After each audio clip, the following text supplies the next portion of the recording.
नमस्ते। सोचिए, एक पूरा का पूरा धार्मिक समुदाय सड़कों पर उतर आता है। क्यों? आज हम इसी कहानी में उतरेंगे। एक ऐसी कहानी जहां टूरिज्म को बढ़ावा देने का एक छोटा सा प्लान भारत के सबसे पुराने धर्मों में से एक के लिए एक देशव्यापी विरोध की वजह बन गया। ये कहानी आस्था की है, पवित्रता की है और हाँ, संघर्ष की भी। ये कहानी है सम्मेद शिखर जी की। और ये शब्द देखिए, ये कोई आम बयान नहीं है। ये सीधे भारत सरकार के पर्यावरण मंत्रालय की तरफ से आए हैं। तारीख थी 5 जनवरी 2023।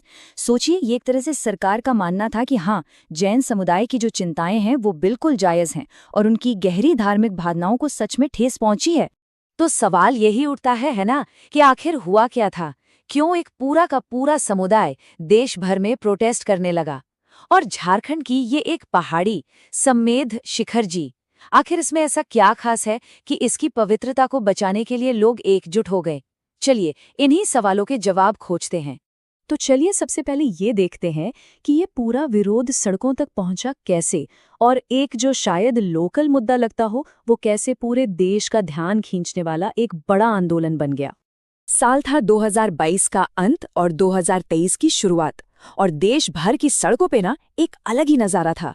हजारों लाखों जैन समुदाय के लोग बिल्कुल शांति से मार्च कर रहे थे, प्रदर्शन कर रहे थे। और पता है वजह क्या थी? सिर्फ एक, सरकार का वो प्लान जो उनके सबसे पवित्र, सबसे पूजनीय तीर्थ स्थल सम्मेद शिखर जी को एक टूरिस्ट हब में बदलना चाहता था। लेकिन फिर वही सवाल, सिर्फ एक पहाड़ी के लिए इतना बड़ा आंदोलन? इसका जवाब ना आपको नक्शों में नहीं मिलेगा। इसका जवाब जैन धर्म की आत्मा में छिपा है। तो चलिए इसके गहरे धार्मिक महत्व को समझने की कोशिश करते हैं।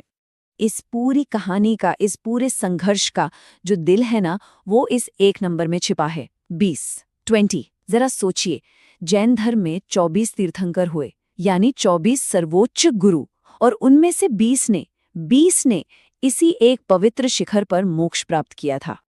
अब सवाल उठता है, ये मोक्ष क्या है? देखिए, आसान शब्दों में जैन धर्म में ये आत्मा की सबसे ऊंची अवस्था है।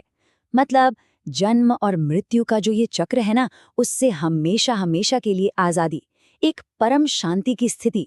और सम्मेद शिखर जी वो जगह है जहां 20 तीर्थंकरों ने इस परम लक्ष्य को हासिल किया।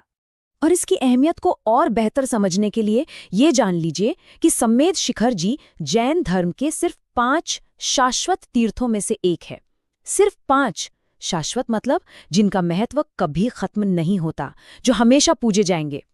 तो इस खास लिस्ट में होना ही अपने आप में बताता है कि ये जगह कितनी ज्यादा पवित्र है। तो ठीक है, इस जगह का आध्यात्मिक महत्व तो हम समझ गए, लेकिन यहाँ जो तीर्थयात्रा होती है ना, वो अपने आप में एक बहुत बड़ी साधना है। हर साल हजारों श्रद्धालु पारसनाथ पहाड़ी की तलहटी में बसे मधुबन से अपनी यात्रा शुरू करते हैं। और ये कोई आम ट्रैकिंग नहीं है, ये 27 किलोमीटर की पैदल यात्रा है, जहां हर कदम एक प्रार्थना जैसा है। रास्ते में वो पवित्र टोंक पर रुकते हैं, अपनी श्रद्धा अर्पित करते हैं। ये यात्रा, हाँ, शारीरिक रूप से बहुत कठिन है, पर आध्यात्मिक रूप से उतनी ही ज्यादा संतुष्टि देने वाली है। तो ये टोंक क्या होते हैं? ये वो छोटे छोटे मंदिर या पूजा स्थल हैं जो ठीक उसी जगह पर बनाए गए हैं जहां माना जाता है कि किसी तीर्थंकर ने मोक्ष प्राप्त किया था। तो ये इस पवित्र यात्रा के सबसे अहम पड़ाव हैं जहां श्रद्धालु रुककर पूजा अर्चना करते हैं।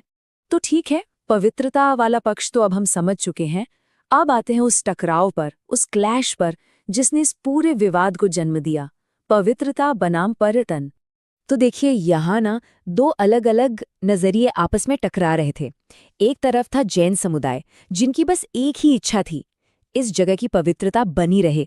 वो चाहते थे कि यहाँ नॉनवेज खाना, शराब, ये सब पूरी तरह से बैन हो, ताकि ये सिर्फ और सिर्फ एक आध्यात्मिक केंद्र बना रहे।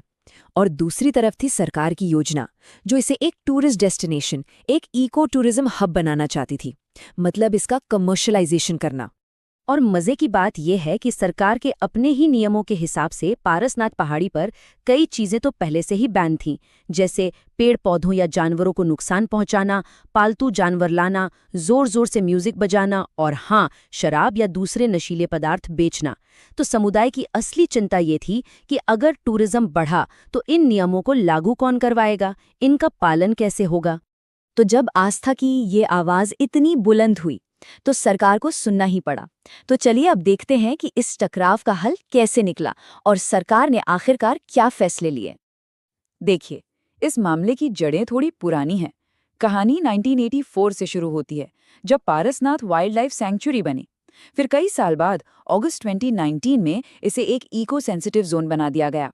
लेकिन असली कहानी में मोड़ आया दिसंबर 2022 में, जब प्रोटेस्ट शुरू हुए। और इसके ठीक एक महीने के अंदर जनवरी 2023 में सेंट्रल गवर्नमेंट को बीच में आना पड़ा और उन्होंने सारी टूरिज्म एक्टिविटीज पर रोक लगा दी। तो आखिर में सरकार ने 3 बड़े और निर्णायक कदम उठाए। पहला, हर तरह की टूरिज्म और इको टूरिज्म एक्टिविटीज पर तत्काल प्रभाव से पूरी तरह रोक। दूसरा, शराब और नॉनवेज खाने जैसी जो भी प्रतिबंधित चीजें थी उन पर लगे बैन को और भी सख्ती से लागू करने का आदेश। और तीसरा, और ये बहुत जरूरी था, एक मॉनिटरिंग कमेटी बनाई गई जिसमें जैन समुदाय के 2 लोग और वहां के लोकल आदिवासी समुदाय से एक सदस्य को शामिल किया गया। ये वाकई में एक बहुत बड़ी जीत थी। तो समेत शिखर जी का मामला तो सुलझ गया, लेकिन अपने पीछे एक बहुत बड़ा सवाल छोड़ गया है। आज की इस तेजी से बदलती दुनिया में जो विकास की ज़रूरतें हैं और जो हमारी सदियों पुरानी आस्थाएं और पवित्र जगह हैं, उनके बीच एक बैलेंस, एक संतुलन कैसे बनाया जा सकता है? ये एक ऐसा सवाल है जिस पर हम सबको सोचने की ज़रूरत है।